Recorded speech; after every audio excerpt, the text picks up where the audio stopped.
ఎన్నో రంగాల నుంచి సినీ రంగంకి వచ్చినప్పుడు చాలామంది నన్ను అన్నారు, సినీ పరిశ్రమ అంటే చాలా కష్టమైంది, ఇక్కడ ఒంటరిగా వెళితే సక్సెస్ దొరకదు, చాలా కష్టం అని చెప్పినప్పుడు నేను ఆ రోజే ఒక ఛాలెంజ్గా సినీ పరిశ్రమలో నాకు ఎవ్వరూ లేరు, నాకు ఇక్కడ మొదట వచ్చిన రోజు నాకు ఎవ్వరూ లేరు, నాకు అసలు సినిమా దాంట్లో ఒక పరిచయం అనే వ్యక్తే లేడు, అలాంటి ఏమీ తెలియని పెద్ద సముద్రం అనుకున్న ఈ సముద్రంలో నేను అడుగుపెట్టిన రోజు నేను అనుకోలేదు ఇన్ని చిత్రాలు తీస్తామని, ఇన్ని దర్శకత్వం వహిస్తామని, ఇంతమందికి అవకాశాలు ఇస్తామని, ఈ స్థాయికి వెళ్తామని ఆనాడు ఒక్క క్షణం కూడా నేను అనుకోలేదు.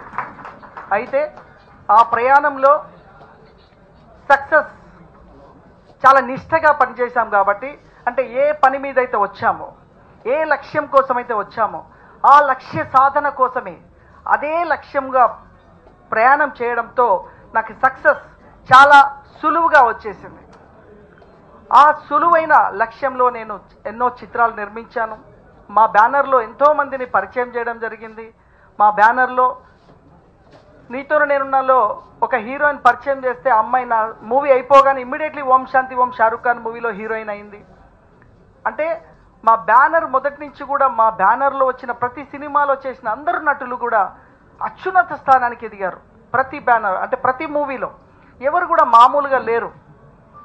అలాగా డెవలప్ అవుతున్న సమయంలో సినీ పరిశ్రమ ఈరోజున్న సంకటమైన పరిస్థితులు, ఈరోజు ఒక చిన్న సినిమా థియేటర్లో వెళ్ళాలంటే కష్టం, థియేటర్లో పుల్లింగ్ చేయాలంటే కష్టం. ఎందుకంటే ఆనాడు ఉన్న పరిస్థితులు వేరు, ఈనాడు ఉన్న పరిస్థితులు వేరు. ఆ రోజు నెగిటివ్ ఉండే, ఈరోజు డిజిటల్ వచ్చింది, టెక్నాలజీ మారింది, ఈరోజు మీడియా ప్రపంచం పెరిగింది, వందల టీవీలు వస్తున్నాయి, ఎంటర్టైన్మెంట్ పెరిగిపోయింది. ఆ రోజు ఎంటర్టైన్మెంట్ లేదు కాబట్టి 1000 మంది కూర్చునే థియేటరు ఒక చిన్న సినిమా, గుండమ్మ కథ వచ్చిన సినిమా హాల్ థియేటర్ నిండేది.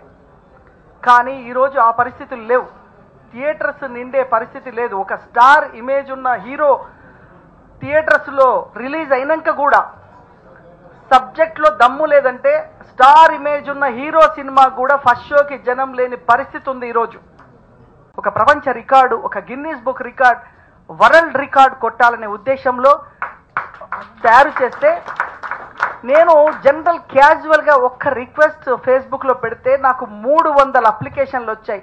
అంత నూతన దర్శకులు స్క్రిప్ట్, బౌండెడ్ స్క్రిప్ట్తో రమ్మంటే అద్భుతమైన స్క్రిప్ట్, ఒకరిని మించి ఒకరు కథలతో ఉన్నారు. అయితే అనిపించింది, ఎస్, ఇంత 100 మంది తిరుగుతుంటే ఆపర్చునిటీస్ లేక ఇంతమంది బాధపడుతున్నారు.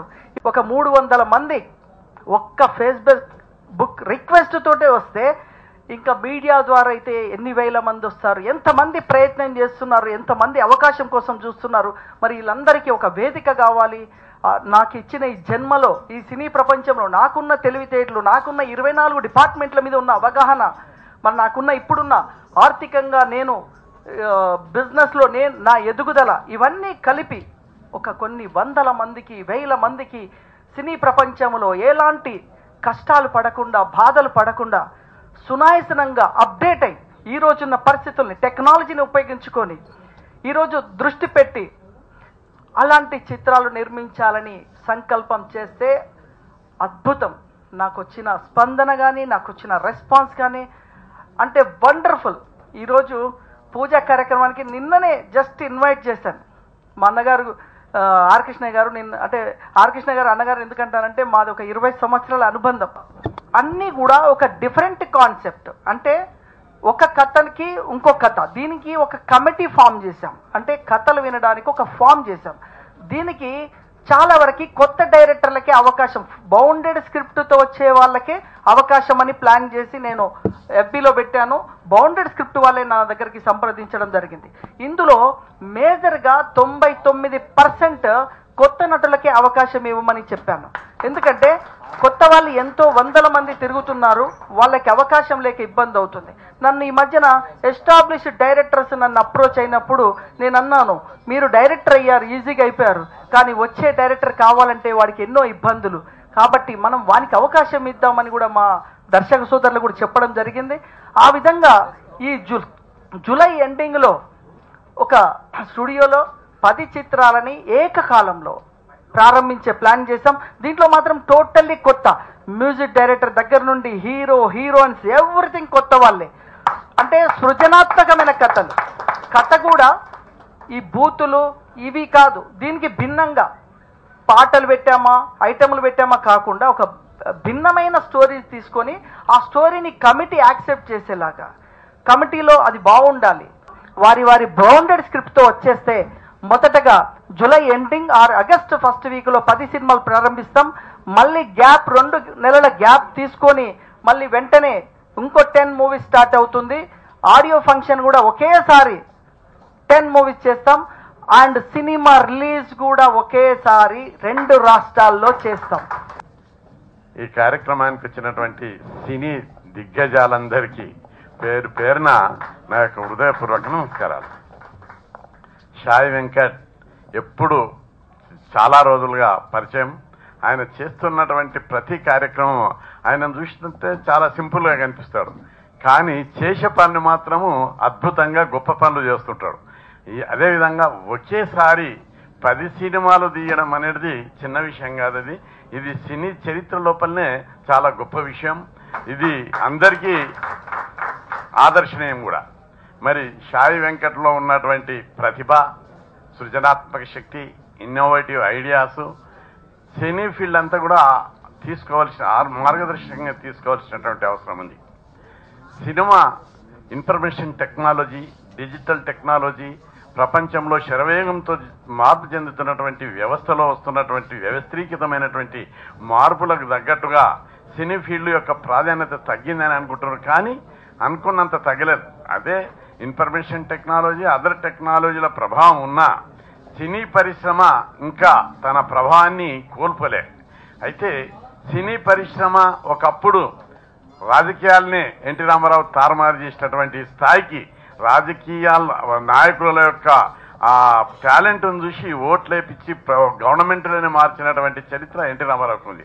అంటే సినిమా ప్రజలను ప్రభావితం చేస్తా, ప్రజల అభిరుచికి తగ్గట్టు సినిమాలు తీయాలా, ఇది చాలా క్లిష్టమైనటువంటి అంశం.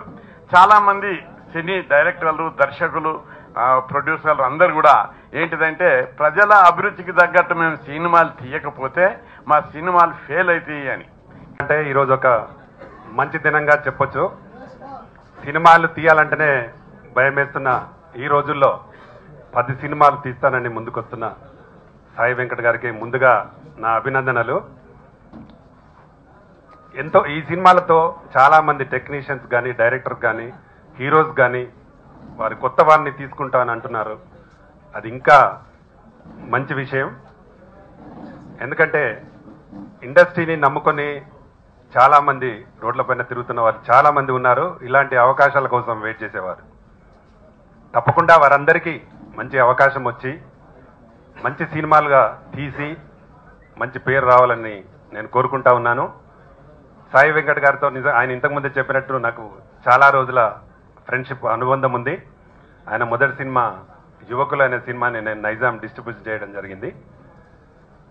ఎన్నో కష్ట నష్టాలు కోర్చి ఆయన సినిమాలో రూపాయి సంపాదించలేదు, కానీ డబ్బులన్నీ పోడగొట్టుకున్నాడు. కానీ ఆయన చేసిన రియల్ ఎస్టేట్లో చాలా డబ్బులు సంపాదించి మళ్ళీ సినిమా ఫీల్డ్ సినిమాలు 10 సినిమాలు హిస్టరీ రికార్డ్ చేయడం కోసం చేయడం నిజంగా మంచి విషయం.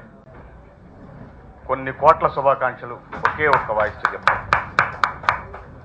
సాయి వెంకట్ నిజంగానే చాలా మందిని ఇతను వ్యక్తి కాదు ఒక శక్తి అని చెప్తారు. నేను చూసిన ఎంతో మందిలో చాలా తక్కువ మంది మాత్రమే శక్తి ఉంటుంది. అలాంటి శక్తి ఉన్న వాళ్ళల్లో నాకు చాలా ఆత్మీయంగా ఉండే వ్యక్తుల్లో ఒకడు సాయి వెంకట్. ఏ పని తలపెట్టినా స్వచ్ఛంగా, అంటే సంకల్ప బలం చాలా క్లారిటీతో ఉన్న వ్యక్తి. అది ఏ పనైనా కావచ్చు. నిన్న ఫోన్ చేసి, అన్నయ్య 10 సినిమాలు అనౌన్స్ చేస్తున్నాను కదా, నువ్వు వచ్చి కొబ్బరికాయ కొట్టి నీ తమ్ముడిని ఆశీర్వదించు అన్నాడు. చాలా పెద్ద ఆయన, నాకంటే వేరే విషయం. ఆశీర్వదించు అనగానే, అన్నయ్య నాకు ఒక సాయం చేయవా అన్న. ఏంటి అంటే, 1 లక్ష రూపాయలు కావాలన్నయ్య. ఏంటన్నయ్య? నేను ఎప్పటి నుంచో అడగాలనుకుంటున్నాను, సందర్భం గురించి ఆగుతున్నాను.